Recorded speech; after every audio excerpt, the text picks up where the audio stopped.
I'm Chris Herrington, and welcome to Sound Bites. Regular host Jennifer Biggs is still out, as most listeners and readers now know, getting treatment after a cancer diagnosis. She's written about that on her own Facebook page, and we've written about it here at the Daily Memphian. As always, our thoughts are with Jennifer. I'm back in the saddle here after some travels. I'm joined by digital director here at the Daily Memphian, Holly Whitfield, who's been a show regular in recent weeks. Holly and I are going to talk about a couple of Memphis dining stories we've each written recently and some other Memphis food news. But first, you can find all of our food stories and this podcast at dailymemphian.com. You can also sign up for our weekly Table Talk newsletter. You can catch Sound Bites Thursdays at 11 a.m. left of the dial at 91.7 FM WYXR, your crosstown radio, or you can subscribe to it in podcast form wherever you get your audio. And if you are a Facebook user, as always, we encourage you to join Jennifer's Table Talk group there as well. What's up, Holly? Hi.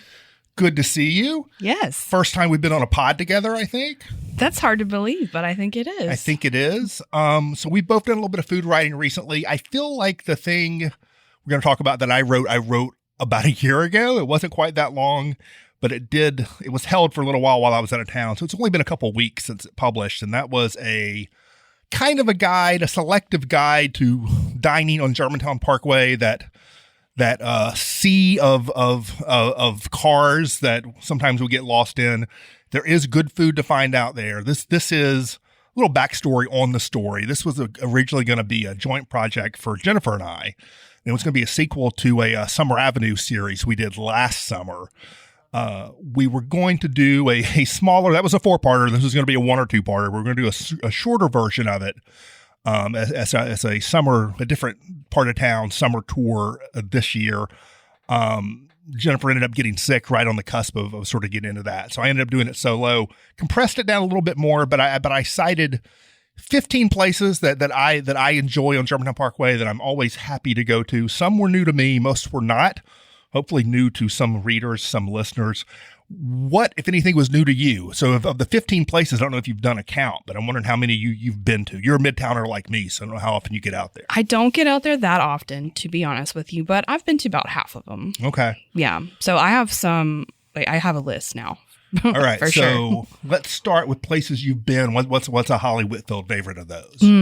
Well, okay. I love Jerry's, but I also love Jerry's, like their burgers and stuff like that. So that's why I bring it up, because it's not just the snow cones for me. I do love that one. Also, Queen of Sheba. Very good. Yes. Have you been to the Germantown Parkway location? Yes. Okay. Mm-hmm. Yeah. It doesn't have quite the charm of the Summer Avenue location, but it's very comfortable and the food is the same. In fact, the expanded menu. And I just love, you can go in and get your spiced tea, serve yourself spiced tea and you sit. And, there are plenty of other good sort of Middle Eastern oriented, Mediterranean oriented restaurants in Memphis, but that one has its own sort of particular, and it's Yemeni. I'm not sure if we have any other Yemeni restaurants specifically, but to me, that's one of my favorite places. Yeah. How do you think it compares to some of these other places? Like Zamzam's is my favorite Mediterranean place. And then there's Castle on Park. Because I feel like I like those places better, but this is good. They're all close. So you have, your falafel, your hummus, your sort of those sort of basic, sort of lunchy kind of stuff that sort of unites a lot of these places. And I have not explored. The menu's pretty deep at Queen of Sheba, so there's plenty of nooks and crannies I have not explored. But I really like the Hanith. I'm gonna let me apologize ahead of time, as I often do, for all mispronunciations that will follow. The Hanith, Haneeth, which is a particular kind of roasted meat, sort of like a Yemeni version of a tandoori, kind of in a way. Got it. Yeah. I gather that's the most popular thing on their menu. But the Hanith lamb, the Hanith chicken, are so tender, and it's served with this really fragrant rice with potatoes and carrots. And that's a dish that I haven't seen at other restaurants in Memphis. And if you're going to Queen of Sheba for the first time, I would recommend either of those. I think that's really delicious and really tender and really flavorful. And then the bread they have there, and there's a little bit, it's not crystal clear to me what the right name is for the bread. It's actually called different things on different parts of the menu, but their Yemeni bread they serve is a little bit different from your typical pita at a Middle Eastern place. It's almost big, like large pizza size sphere, well, not sphere, but big piece of round bread that's like fresh out of the oven. It's a little crackly in places, a little doughy in places. And not only is it great, but it's like a visual spectacle to it. And that sort of adds to the experience, I think, a little bit. For sure. I love that bread. That's good bread there. Yeah. Also, El Mero. I'm a big fan of El Mero Taco. Yeah. Since they're like food truck days. It's just something different. I like the fried chicken taco, just basic, but it's tasty. They were really the first people, like they beat Torchy's to Memphis in terms of bringing that Austin style, Tex-Mex Austin style taco experience, which is a little bit different from, your Mexican street taco a little bit. Like the fried chicken with queso, which, they also have at Torchy's. I'd first had that kind of taco when I used to go to Austin every year for South by Southwest for the music festival. And I always go to like the original Torchy's, which is out like, and it really is sort of a trailer park setup with gravel yard and all that. But, El Mero really brought that to Memphis. And I honestly think they still do it better, Yes, I agree. Well, I also went to Torchy's in Austin, like in 2014, my only time I ever went to Austin. I loved it. It was really good. But I think I probably went to the original and it's better there. So I think in Memphis, El Mero is winning. Yeah, 100%. Let me put it that way. and obviously it's great wherever you can find the truck. But the cool thing about the Germantown Parkway setup is this sort of interesting relationship they have with the coffee shop next door. Yes. And the coffee shop is inside a bike shop. And it's like a fancy pants bike shop. Have you been inside this bike shop? I've been in it briefly, yes. And I was confused at first, though. I was like, is it a coffee shop? Is it a bike shop? It's all of the above, though. I mean, this is not to stereotype, but this is a shop for cyclists, right? Yeah. Like, I'm not a cyclist. I'm a guy who has a bicycle, and I ride my bike around, and I wear, like, shorts and a T-shirt, and I ride my bike around. Like, I'm not sponsored by any companies. I don't have, like, my official get-up or whatever. And I've got, like a $500 bike I bought 10 years ago. Like, this is like not that kind of bike shop, Right. This is like a spandex. Yeah. Bike shop. Like super high end. Like, it's almost like you're around the artwork. The bicycles themselves are like, don't touch kind of thing. But it's sort of a cool environment. There's sort of a different, when you look around, you're seeing a different stuff than you see normally in a coffee shop. And like the coffee's really good. And like their fancy coffee drinks are kind of interesting. And like, but the cool thing with the relationship with El Mero is you can sort of blend back and forth. There's actually an inside door that's shared between the two bars. And so like you can order like, El Mero food and have it brought over to the coffee shop or vice versa. But in the mornings before El Mero is not open, there's an El Mero breakfast menu only available in the coffee shop. That's what I'm about. I recommend. Yes, that's what I'm about. A breakfast taco. We need more breakfast tacos in Memphis. Breakfast taco is one of those like Austin specific things, much more so than the Torchy stuff that was like when you go to South by Southwest, you're just eating breakfast tacos every day. And we didn't really have that much in Memphis at all until pretty recently. We still don't have it that much. It's not really a thing. But I agree. I'm a big breakfast taco guy. It should be a thing. Yeah. Let's make it happen by just willing it into existence on this podcast. So of the places you have not been to in the Germantown Parkway story, what did you get most interested in? What is going to lure you out there? Yes. Well, I haven't been to Les Delights. Les Delights? Les Delights? I'm going to say La, but I may be wrong. Yeah, I don't know how to say it. Yeah. But no, I haven't been there. I've been reading about that place for years. And when we did a story on the I Love Memphis blog, Stacy wrote it as a contributor to the blog. So I haven't actually been there myself, but after reading your story, I'm like, I got to get out there. So one of the things I've noticed lately in some traveling, because I always try to research restaurants, where we're going to go eat and what's in the neighborhoods we're at and all this, like banh mi shops are pretty common. Like special, like this is a place where you go get banh mi's, right? This is what they do. We don't really have a banh mi shop in Memphis that I know of, at least. This is as close as we get. It's a full-scale Vietnamese restaurant. It's got the fuzz and the vermicelli bowls and the whole thing. But they don't just have a banh mi, they have a banh mi menu, right? So there's like 8 or 9 different varieties of banh mi. Which one should I get first? So I tend to prefer the traditional banh mi, which is like a pork cold cut, various types of, like 3 different types of pork cold cuts with the pate and whatever.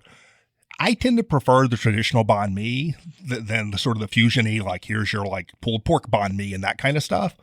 But right. And Jennifer would agree with this assessment. This is a favorite of hers, but I agree. They call it a spicy stone grilled rib. Does that sound right? Yes. Spicy. You said short all rib. those words are there in some order. Yeah, spicy grilled short rib. That is quite good. So I would go with that. Although the lemongrass chicken, which I had the most recent time I've gone, was also good because I'm trying to get away from the red meat and the pork a little bit. So I went with the lemongrass chicken last time.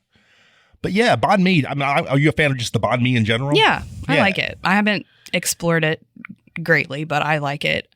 It sounds like I'm going to have to bring some people with me, and we're going to have to get several different ones. And then we're going to sample it. Yes. Yeah. So I've had a good banh mi at Pho Saigon in on Poplar in East Memphis. That's where I've had Memphis. And had a good one during doing the story at Pho Forever, which is off the Germantown Parkway near Jerry's. The one I've also heard is good, and now I can't remember what it's called. There's another place Jennifer's written about that's sort of off, more southeast Memphis, just Hickory Hillish. That's supposed to be quite good, but I can't remember what it's called now. But yeah, banh mi, man, one of the great sandwiches of the world. Also, Taco Cat. I haven't tried Taco Cat. So I've had good experiences there. I've heard some mixed things from other people.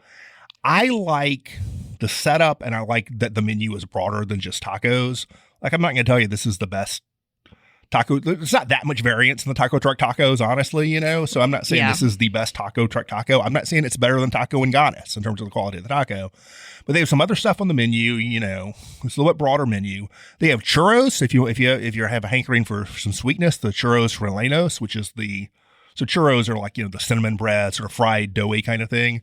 They do a version that's stuffed on the inside. That's the rellenos part. So it's like stuffed with cream, and it comes in a little bag. So it's like a little smaller, bite size. That sounds great. Yes. That's delicious. Yes. And what I discovered about Taco Cat is, are you a dog owner? I'm not a dog owner, but I'm a dog lover. Okay.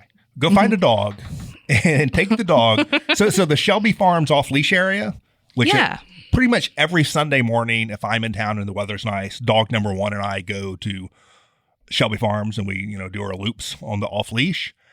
And Taco Cat is right behind that, actually. And so you drive out of the lot of the dog leash area and you go up one block and turn, and so sometimes that'll be my, Lou, the dog, will stay in the car for a minute and I'll go get myself a taco.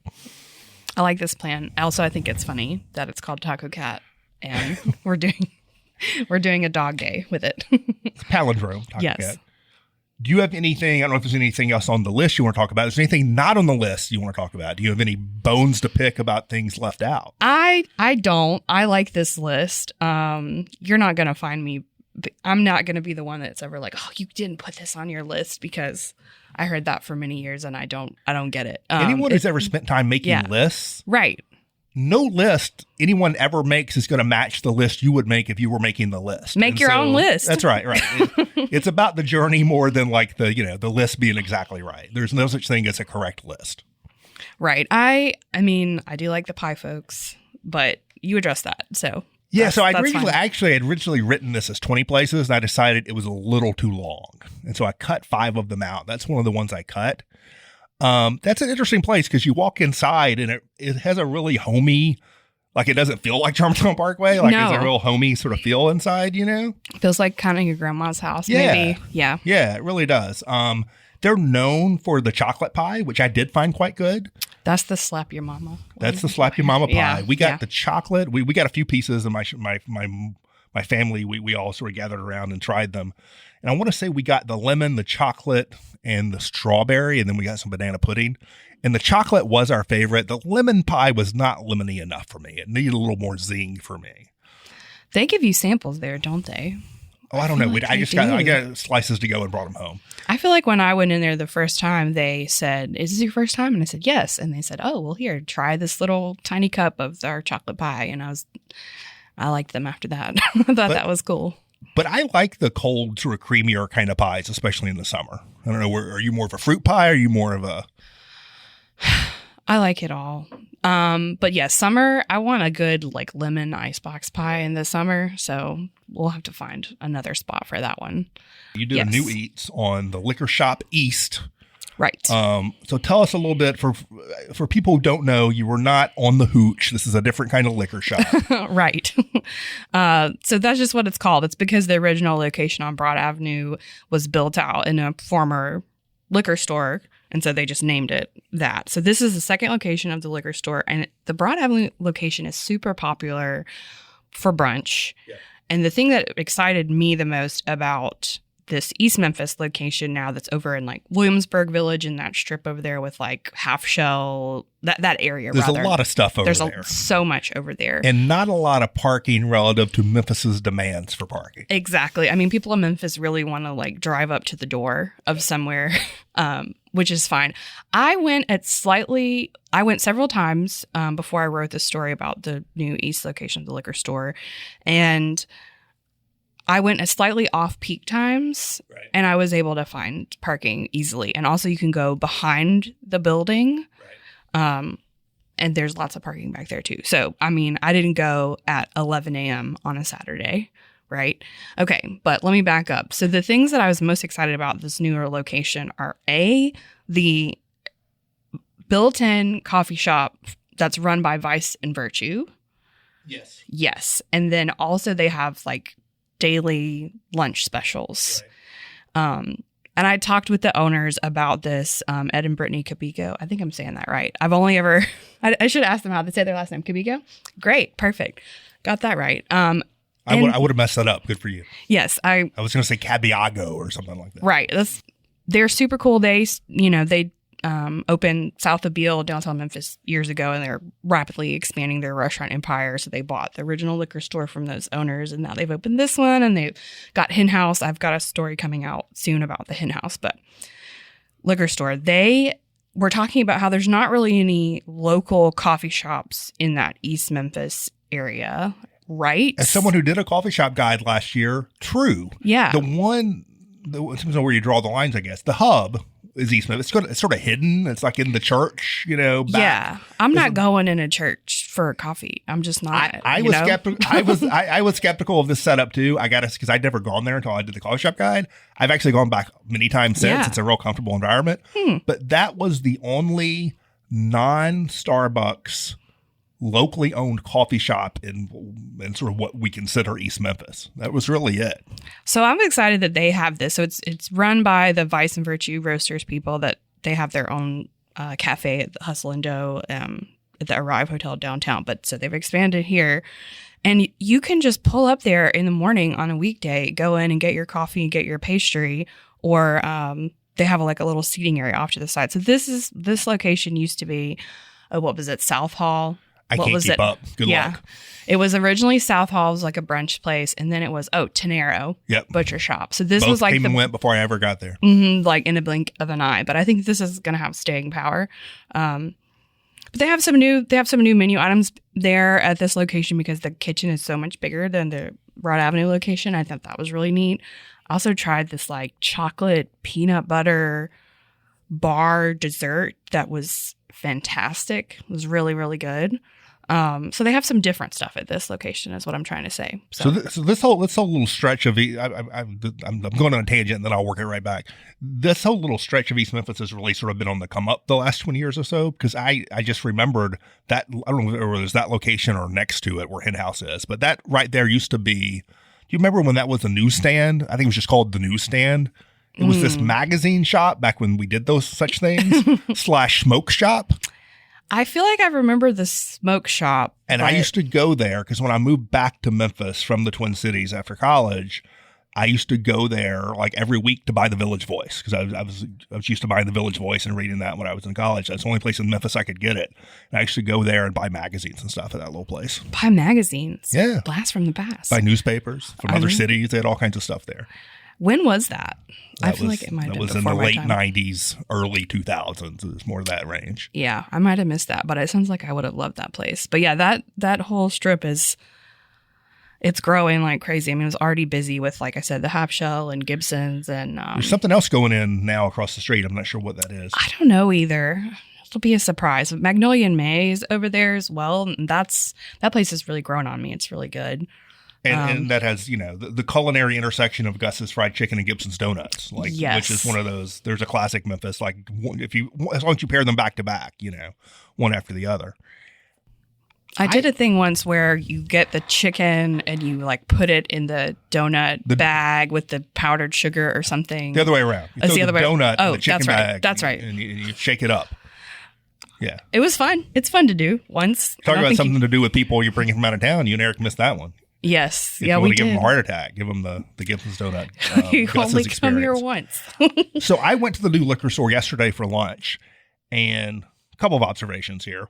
One, it's sort of an interesting setup where it's like if you go like, left to right as you walk in the door, it's sort of 4 zones, right? You have the patio zone, and you have the inside seating zone, and then you have the counter, and then you have the coffee shop. Yes. I like sitting at the counter places. I don't know if you're into that, but it's am. almost like dinner theater. You watch people working and watch the food coming out. And like my wife and I always like, when we can swing it, go into a nicer place, but if there's seating like at the bar where you actually see into the kitchen, like we enjoy that. That's fun for us. Yes. That's my jam as well. I like sitting at the bar and I like talking to the bartenders or the servers or whoever. And the servers there are super friendly at the liquor store. So that's good. I tried some drinks too that were pretty good.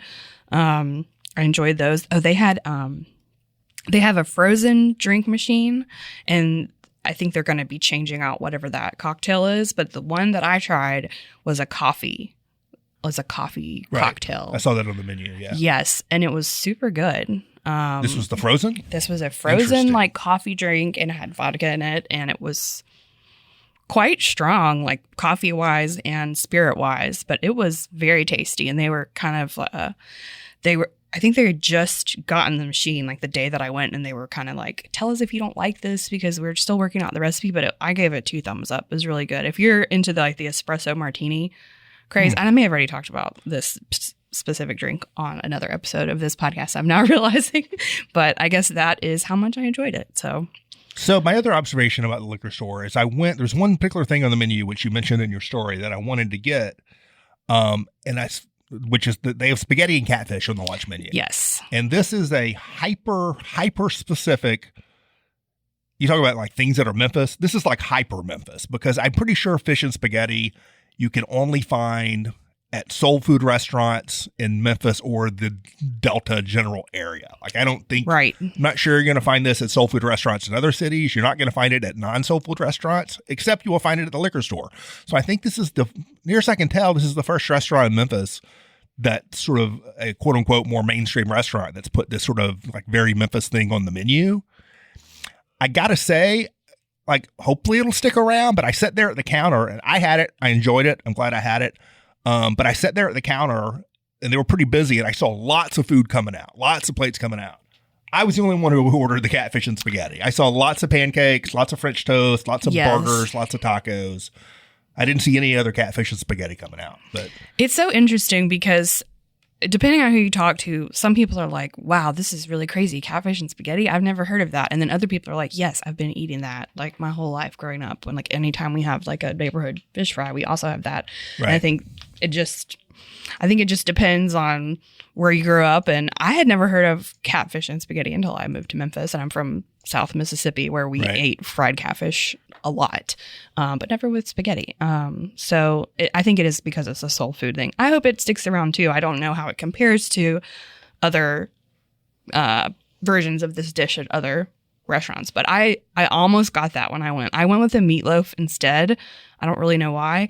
I just followed my heart, my stomach, and it took me to the meatloaf, which I thought was really good. I'm not really like a meatloaf person, but it was tasty. I appreciated your point about it wasn't like, some baked on ketchup on top. That is a turn off for me on the meatloaf, not a turn on, Same. This looked a lot better with the shiitake gravy. Yeah, the gravy was good. It was quite tasty. And then they serve it with essentially like a candied twice baked sweet potato. Right.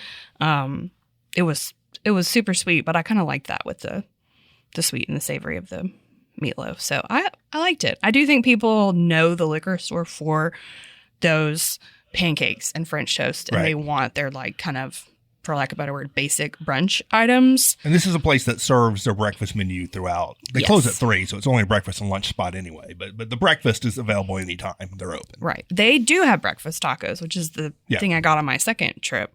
They're pretty good. I like that you could choose like what protein you wanted in there as well. So I think they'll do really well. So you're listening to Soundbites. I'm Chris Herrington. We're here with Holly Whitfield. We got about 5 minutes left. Hit a couple other sort of interesting, maybe local food news things recently. So one thing I missed when I was out of town, and you missed it too, but you may be not sad that you missed it given the chaos of it, but the Asian night market at Crosstown was a thing, right? Yes, it was definitely a thing. So they hosted this at Crosstown. I think the feedback from the event was that it was so popular. It wasn't a bad event. They got overwhelmed relative to their expectations. I was planning on going up there, but my friend, she went ahead of me and texted me and said, "Don't come because there's no room for you." Right. But I think that just shows how excited people in Memphis are for more Asian cuisine, like of all different countries. Yep. And then also, I mean, it's a trend, like these night markets, these Asian food markets are a big trend. And so people get excited when these trends finally arrive in Memphis. So I just think they were underestimated how excited people were going to be. But overall, I think it's a good thing because, maybe they'll come back next year. And so I talked to my brother and my sister-in-law about this because they both went. They both have worked in the local restaurant industry, and my sister-in-law is Asian, Filipino specifically. And they had friends who had booths and stuff there. And they were like, yeah, it was a mess, but it was a good mess. Yeah. It was a good mess in the sense of the enthusiasm that was there for it. You could tell. And so I think to me, it's great that there was that enthusiasm, and I'm excited to see that concept get built upon here.